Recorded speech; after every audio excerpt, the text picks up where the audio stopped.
Christmas night is supposed to be filled with warmth, forgiveness, and peace. But on that night, Freddie Mercury was alone. No stage, no spotlight, no crowd to hide behind. Just a room lit by soft Christmas lights, the weight of the past pressing heavily on his chest, and a regret he could no longer outrun. While the world celebrated, Freddie faced something far more terrifying than any audience. He picked up the phone with trembling hands, because there was one person he had hurt deeply, one relationship fractured by pride, distance, and years of silence. And on that Christmas night, Freddie Mercury knew that if he didn't ask for forgiveness now, he might never get the chance. Before this story ends, you'll discover who this person was, why Christmas became the breaking point, and how this quiet plea revealed the most vulnerable side of Freddie Mercury the world never saw. This is not a story about fame. It's a story about regret, humility, and the courage it takes to ask for forgiveness when time may. Before we begin, make sure to subscribe, like this video, and turn on notifications so you never miss our emotional stories about Freddie Mercury. The house was unusually quiet for Christmas night. Freddie Mercury sat alone in the living room, the glow of multicolored lights reflecting softly off ornaments that hadn't been touched since they were hung days earlier. A tree stood in the corner, beautiful and festive, yet strangely out of place, like a costume worn without an audience. There was no music playing. That alone felt wrong. For most of his life, Freddie had filled silence instinctively, with laughter, with sound, with people. Tonight, he allowed the quiet to remain heavy and unavoidable. Outside, distant laughter drifted through the night air, reminders that the world was celebrating somewhere else. Inside, Freddie was confronting something he had postponed for years. A memory surfaced uninvited, not dramatic, not loud, but painfully simple. A conversation cut short. Words said too sharply. Pride disguised as certainty. And the person he had never properly apologized to. Freddie leaned back into the sofa, staring at the ceiling. He felt older tonight, not physically, but emotionally. Fame had given him everything except the courage to fix what truly mattered. He had avoided this moment with excuses. There will be time. They'll understand eventually. It's complicated. Christmas had a way of stripping excuses bare. On nights like this, when forgiveness was written into the air itself, regret felt louder than applause ever had. Freddie reached for a glass on the table, realized it was empty, and set it back down untouched. He didn't want numbness tonight. He wanted clarity. The clock ticked steadily on the wall. Midnight was approaching. Christmas would be over soon, and with it, another chance to do the right thing. Freddie stood and walked slowly toward the window, resting his forehead briefly against the cool glass. His reflection stared back at him. Not the confident figure the world adored, but a man wrestling with unfinished business. He thought about how easily he could avoid this. No one would blame him. No one would know. But he would. Freddie turned away from the window and crossed the room toward the telephone, resting on a small table. It felt heavier than it should have, not physically, but symbolically. That phone carried years of silence between two people who once mattered deeply to each other. He stopped inches away from it. Doubt rushed in. What if they don't want to hear from you? What if forgiveness is no longer possible? His hand hovered. Freddie closed his eyes and took a slow breath. This wasn't about being forgiven. It was about asking. He picked up the receiver. The dial tone hummed softly, a thin sound that made his chest tighten. Freddie dialed the number from memory, a number he had never forgotten, even when he pretended he had. Each ring felt endless. Once, twice. He nearly hung up. Then the line clicked. Hello. The voice on the other end was familiar, older, calmer, guarded. Freddie's throat tightened instantly. For a moment, he couldn't speak. Freddie? The voice asked, surprised. Yes, Freddie managed. It's me. Silence followed. Not rejection. Not anger. Uncertainty. I didn't expect to hear from you, the voice said carefully. Freddie swallowed. I know. I wouldn't blame you if you didn't want to. Another pause. What is it, Freddie? The person asked. He closed his eyes again, gripping the phone tighter. The words he had rehearsed 1,000 times suddenly felt fragile, insufficient. It's Christmas. Freddie said quietly. And I've been thinking. A soft exhale came through the line. I've done that too, the voice replied. The honesty stung, not cruel, but real. Freddie felt emotion rise in his chest, threatening to crack his composure. He let it. For once, he didn't fight it. I know I hurt you, Freddie said. I know I walked away without listening. And I've carried that longer than you probably know. The line remained silent, but not disconnected. That alone gave him courage. I don't expect anything, Freddie continued. I'm not calling to reopen wounds or rewrite the past. I needed you to know that I'm sorry. His voice broke slightly on the last word. There it was, the apology he had delayed for years, spoken on Christmas night, without witnesses, without protection. The person on the other end didn't respond immediately. Freddie's heart pounded as he waited, fear creeping in. He had done his part. Whatever came next was out of his control. Finally, the voice spoke again, softer now. You always did choose dramatic timing, they said gently. Freddie let out a small, shaky laugh. I suppose I did. Another pause followed, heavier than the last. I never hated you, the person said. I was just disappointed. The word cut deep, but it was honest. And honesty, Freddie realized, was a beginning of healing. I know, Freddie replied. And I'm sorry I didn't have the courage to hear that before. The clock chimed softly in the background, marking midnight. Christmas had officially arrived. Freddie stood there, phone pressed his ear, heart open in a way he had never allowed himself to be before. He had no idea how this conversation would end, with forgiveness, distance, or something in between. But he knew one thing with absolute certainty. This was the bravest thing he had done all year.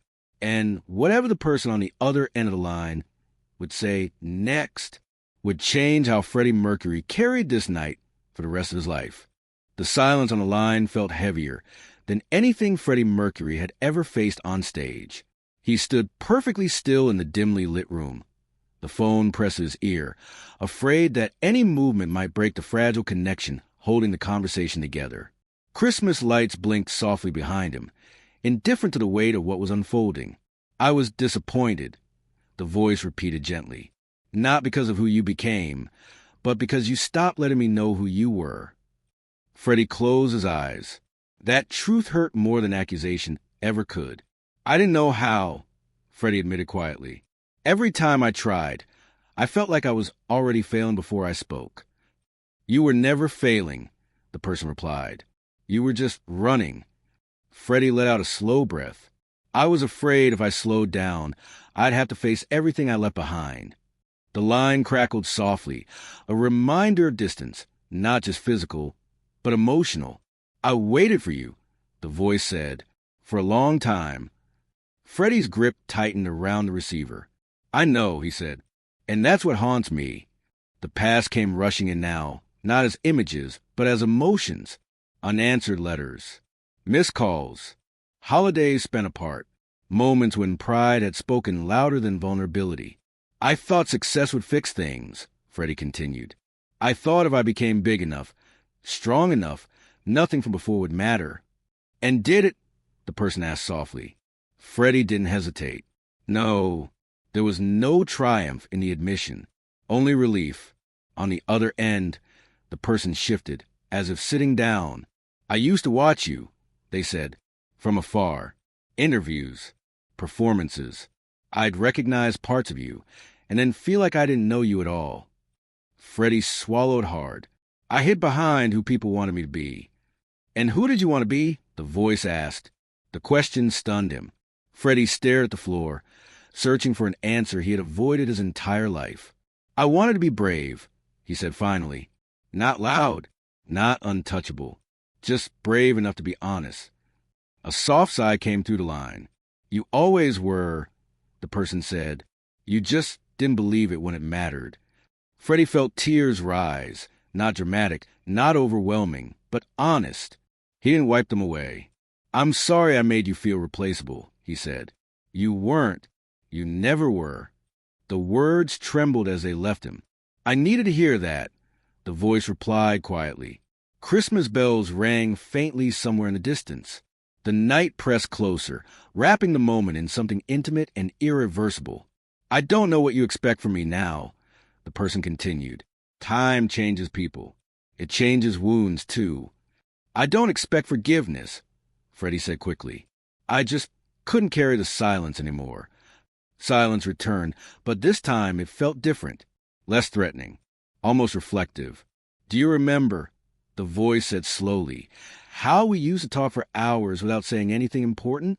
Freddie smiled faintly. We said everything. Yes, the person agreed. Before life complicated it. Freddie leaned against the wall, feeling the weight in his legs ease slightly. I wish I protected that. So do I, the voice replied. But wishing doesn't heal anything. What does? Freddie asked. The answer came softly, but without hesitation, showing up. Freddie closed his eyes again. That was what he was doing now. I'm here, he said. I know it's late. I know it's Christmas. But I'm here. The person on the other end of the line didn't respond immediately. When they did, their voice had changed, warmer but cautious. I can't promise everything will be okay, they said.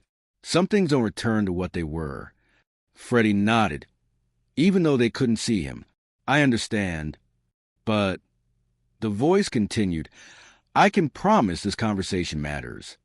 Freddie's breath caught. That's more than I hoped for, he said honestly. Another pause followed, one filled not with tension, but with consideration. Why tonight? The person asked suddenly. Why Christmas? Freddie hesitated, then answered truthfully. Because Christmas is about forgiveness, he said. And because I didn't want another year to pass pretending I wasn't afraid to lose you forever. The words hung in the air. I don't want to be a regret, Freddie added softly. Yours or mine. The person exhaled slowly. You never were. The clock ticked on. Minutes passed unnoticed. When the voice spoke again, it carried a quiet gravity. Freddie, they said, if we're going to move forward, we have to be honest about something. Freddie straightened, heart quickening. Yes, he said. Anything. There was hesitation now, not fear, but wait. There's something I never told you, the person said. Something I kept to myself because I thought it would only complicate things. Freddie's pulse thudded loudly in his ears. What is it? He asked. The line crackled again, the connection suddenly feeling fragile. Before you left, the voice continued, there was a moment, a choice, that changed everything for me. Freddie felt a chill run through him, not from cold, but from anticipation. I think, the person said carefully, you deserve to know it now. Freddie pressed the phone tighter to his ear, heart pounding, every instinct telling him that what he was about to hear would reframe everything he thought he understood about the past. Because some truths don't fade with time. They wait, and the one about to be spoken would test whether forgiveness was truly possible, or whether Christmas night would end with a truth too heavy to undo. Freddie Mercury stopped breathing for a moment, not because he couldn't, but because instinct told him that whatever came next would alter the shape of his memories forever. He stood frozen in the soft glow of the Christmas lights, the phone pressed firmly against his ear, as if anchoring himself to the present. I'm listening, Freddie said quietly. On the other end of the line, the person hesitated.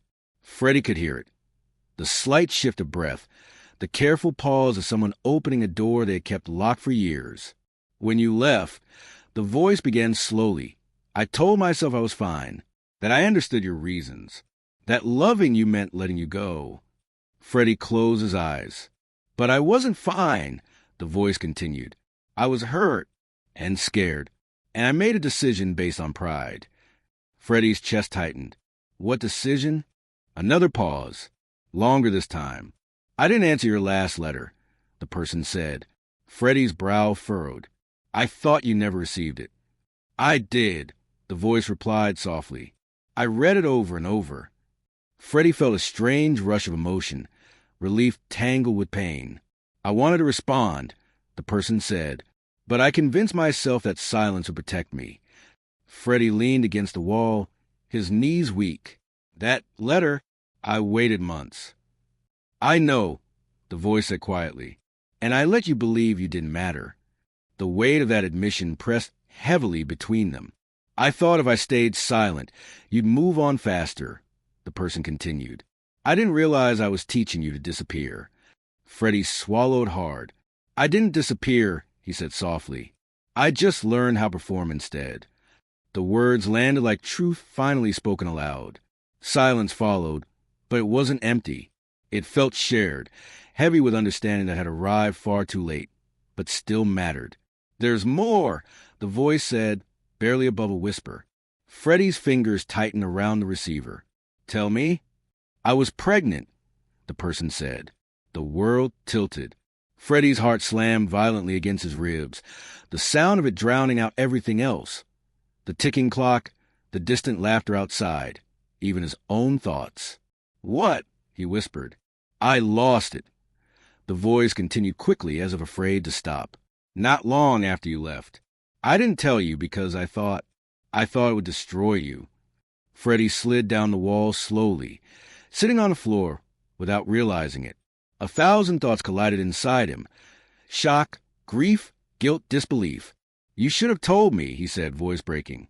I know, the person replied. And I'm sorry. Freddie pressed his free hand to his face, breath uneven now. He had imagined many reasons for distance, for silence, none of them this. I didn't know, he repeated, as if the words might change something. No, the voice said gently.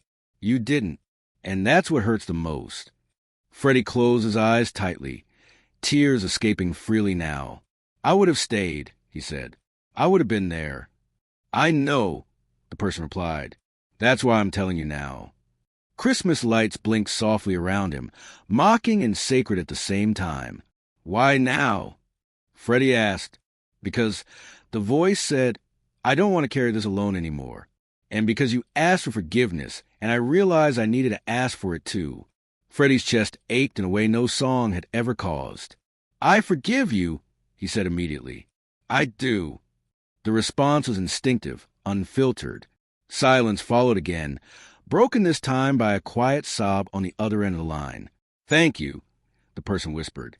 Freddie rested his forehead against his knees, grounding himself in the present. I wish I could change the past, he said. I wish I could go back. I don't, the voice replied softly, because then you wouldn't be who you are now. Freddie shook his head slightly. I would give anything to have known. I know, the person said, but knowing now still matters. They sat in shared quiet for a long time, two people reassembling a past that could never be rewritten, only understood. Eventually, Freddie spoke again, voice steadier now. I don't know how to live with this, he admitted. You live with it honestly, the voice replied, like you're doing now. Freddie exhaled slowly. Outside, distant church bells rang faintly, a reminder that Christmas night was still unfolding, that forgiveness had many forms. There's one more thing, the person said hesitantly. Freddie's heart tightened again. Yes. I don't want you to punish yourself, they said. This isn't about guilt. It's about truth. Freddie nodded, though unseen. I understand. Do you? The voice asked gently. Freddie paused. He wanted to say yes, but honesty demanded more. I'm trying, he said finally. The person sighed softly. That's enough. As the call neared its end, Freddie felt something unexpected settle inside him. Not peace exactly, but clarity. The past had finally spoken, and while it couldn't be changed, it could no longer hide. When they finally said goodbye, there were no promises, no declarations of reconciliation, just understanding, fragile, real, and earned. Freddie placed the receiver back on its cradle with trembling hands. He sat there for a long time afterward, staring at the Christmas tree, tears drying slowly on his face. He had asked for forgiveness. He had given it. But now, he faced something far more difficult, forgiving himself. And how Freddie Mercury would carry this truth, how it would shape the choices he made from that night forward, was still unfolding. Because some revelations don't end conversations. They begin transformations. The room felt different after the call ended. Freddie Mercury remained seated on the floor, his back against the sofa, the Christmas lights blinking softly above him. The warmth that had once filled the space now felt distant, replaced by a quiet heaviness that settled deep in his chest. He had asked for forgiveness. He had received it. But the truth that followed had cracked something open he didn't know how to close. Freddie stared at the tree, at the carefully wrapped gifts he had never intended to open that night. For years, Christmas had been an excuse, a reason to surround himself with noise, parties, distraction. Tonight, it had stripped him bare. A child he never knew. A life that never became. A choice made in silence. He pressed his palms against his eyes, willing the images away, but they persisted not as faces but as possibilities. Futures that would never exist. Conversations that would never happen. He had built an entire life out of sound, movement, creation. And yet, something so significant had passed him by in silence. Freddie rose slowly, his movements heavy, as if gravity had increased without warning. He poured himself a drink, then stopped, staring at the glass in his hand. After a long moment, he set it back down untouched. He didn't want escape. He wanted understanding. He walked toward the piano, lifting the lid carefully. His fingers hovered over keys, unsure whether to play or remain still. Music had always been his refuge, the place where confusion could transform into meaning. Tonight, it felt dangerous.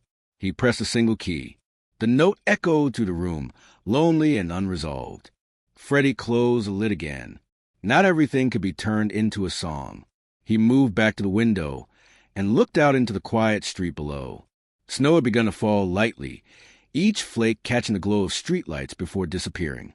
The world looked peaceful. Forgiving. He didn't feel forgiven. Not by himself. "I didn't know," he whispered aloud, as if saying it again might lessen the weight. But ignorance didn't erase consequence. He thought of the person on the other end of the phone, the strength it must have taken to carry that truth alone for so long, to choose silence, to protect him at the cost of themselves. That realization hurt more than any accusation ever could. Freddie sank into a chair, rubbing his hands together slowly. His mind returned again and again to the same question. Not what if, but what now? He couldn't go back. He couldn't fix it. So what did responsibility look like when repair was impossible? The clock ticked steadily toward early morning. Christmas night was slipping away, but the meaning of it was only just beginning to settle. Freddie realized something then. This wasn't a story about loss alone. It was about acknowledgement, about refusing to let truth remain buried simply because it was inconvenient or painful. And that meant something had to change. In the days that followed, Freddie withdrew more than usual, not from music, but from noise. He declined invitations, canceled appearances, chose solitude where he once chose distraction. Those close to him noticed. "You all right?" someone asked gently. Freddie nodded. "I'm listening." To what, he didn't say. He began writing again, not songs, but words. Letters he never intended to send. Thoughts he didn't yet understand. He wrote about responsibility, about absence, about the strange way love can exist even when it never had the chance to be lived. The words didn't heal him, but they anchored him. One evening, Freddie returned to the piano and played softly, not for release, but for remembrance. He didn't imagine a face. He didn't invent a story. He played for the space where something might have been. Tears came quietly, without drama. He let them. He understood now that forgiveness wasn't a single moment. It was a process. And the hardest part wasn't asking for it or giving it. It was living in a way that honored it. As the year turned, Freddie made a private promise. Not to the past, but to the future. He wouldn't pretend this truth didn't exist. He wouldn't bury it beneath performance or excess. He would carry it, not as punishment, as awareness. Because life, he realized, didn't just ask to be lived loudly. Sometimes it asked to be lived carefully. Late one night, Freddie sat again by the window, watching the city sleep. He placed a hand over his chest, grounding himself in the present. "I can't change what I didn't know," he said softly, "but I can change how I live now." The words felt fragile, but real, and as he finally allowed himself to rest, one thought followed him into the quiet. This truth would shape every choice from here on, every act of kindness, every moment of patience. every refusal to turn away from difficult conversations. But there was still one thing left undone. One final step Freddie Mercury knew he would have to take. Not to erase the past, but to honor in a way that required more courage than any stage had ever demanded. And that step would change the course of his life forever. The morning after Christmas arrived quietly. Freddie Mercury woke with a strange sensation that something inside him had shifted permanently. The house was still, wrapped in early light, the Christmas tree standing silently in the corner like a witness of the night before. For the first time in years, Freddie did not rush to fill the silence. He welcomed it. He made tea and sat at the table, hands wrapped around the warm cup, breathing slowly. The truth he had heard the night before still ached, not sharply, but deeply, like a bruise that had finally been touched. It wasn't something to overcome. It was something to carry. Freddie understood that now. For much of his life, he had transformed pain into spectacle, vulnerability into performance. But this truth resisted drama. It demanded something quieter, something more honest, responsibility. He thought about forgiveness, how easily he had spoken the words on the phone, how instinctively they had come. Forgiving the other person had felt natural, almost necessary. Forgiving himself was another matter entirely. Freddie stood and walked toward the piano. This time, he lifted the lid.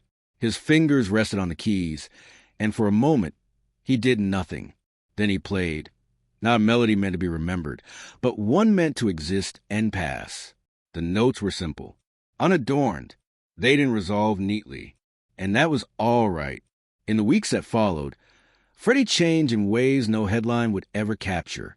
He became gentler with time, his own and other people's. He listened longer before speaking.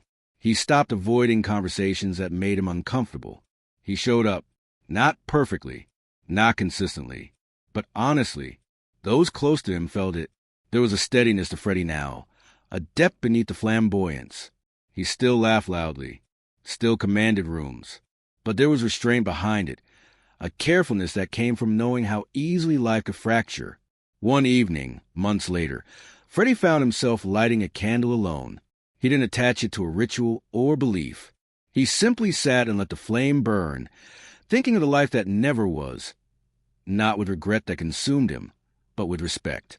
"I didn't know," he said softly, "but I know now." And that mattered. Freddie began to support causes quietly, not for recognition, not for absolution, but because it felt necessary. He didn't speak about why. He didn't need to. This wasn't about balancing scales. It was about honoring truth with action. On stage, something changed too. Freddie sang differently now, not softer, but deeper. He allowed pauses where there used to be bravado. He let emotion surface without disguising it as confidence. Audiences felt it. They didn't know why certain performances left them shaken, why certain songs suddenly felt more human than ever before. Freddie knew. There was one night, long after Christmas had faded into memory, when Freddie stood backstage listening to the crowd chant his name. The noise was thunderous, familiar. He closed his eyes briefly, and instead of feeling invincible, he felt grateful. Grateful to be here. Grateful to know the truth. Grateful for the chance to live differently. He stepped onto the stage and sang with everything he had, not to escape the past, but to stand fully in the present, because forgiveness had not erased his pain. It had transformed it. Years later, when people spoke about Freddie Mercury, they would speak of brilliance, excess courage, and defiance.